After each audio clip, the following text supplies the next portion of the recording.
কান্নাকাটি কেন করছো?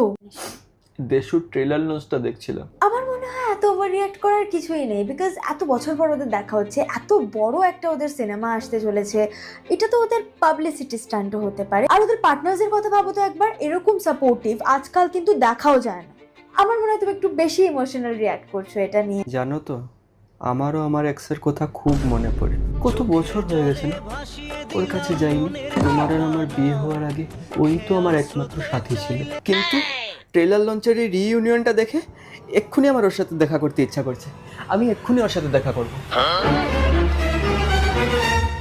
না না চুল সে বাঁধে না, নাকে কাঁদে না, সে আমার পাশে বালি। কতদিন পর দেখছি তোকে। ভালো আছিস তুই সোনা? তার ফিগার একটা খাসা জানো। Thank you for being there with me. সে আমার পাশে বালিশ।